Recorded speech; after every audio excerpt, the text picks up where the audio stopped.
This is a video I wish I could have watched when I was growing up. Although probably hosted by somebody else, because I don't know if 30-year-old me would have been the most inspiring for 13-year-old me to see. Although maybe, but I don't know. 13-year-old me was a little judgy.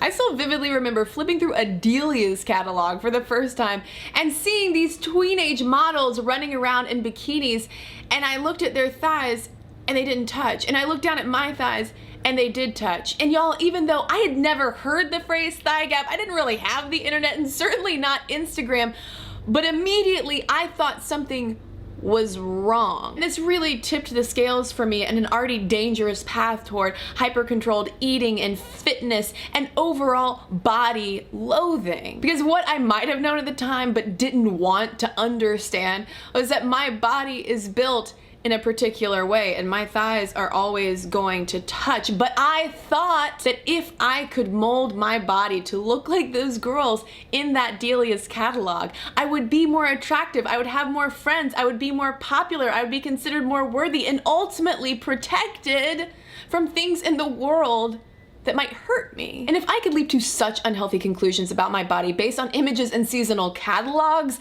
I can only imagine how much more complicated body image has become in an era of social media and selfie-centered challenges to showcase skinniness. Case in point, the recently gone viral belly button challenge. Started in China, the belly button challenge alleges that if you can wrap your arm around your back and fit your finger in your belly button, congratulations, you're acceptably thin. When in reality, congratulations, because you probably have an incredibly flexible arm socket and would probably do quite well in yoga. In other words, a lot of these skinny challenges, tests, and criteria rely on smoke and mirrors and willfully ignoring how our bodies work on an individual basis. I think a lot of us know that, but choose to believe otherwise. I know I did, and choosing to believe that we should look a certain way, that outlines the work that we have to do, the kind of self-control that we have to exert in our daily lives in order to meet up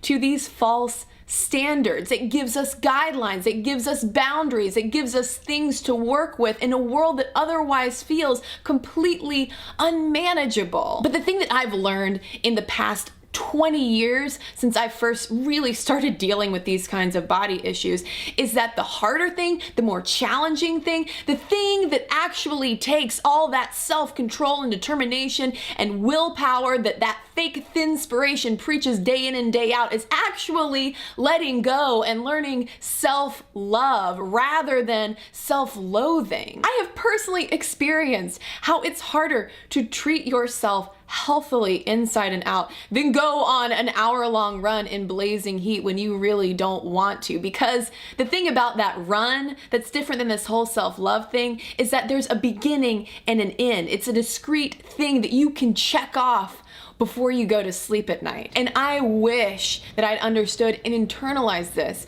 when I was younger to save myself the time down the road of having to unravel all of these lies that I not only believed but told myself about the importance of being able to fit coins in my clavicle and stand with my feet together and my thighs not touching, and instead have worked on the more important thing, not of how I should look, but how I should be.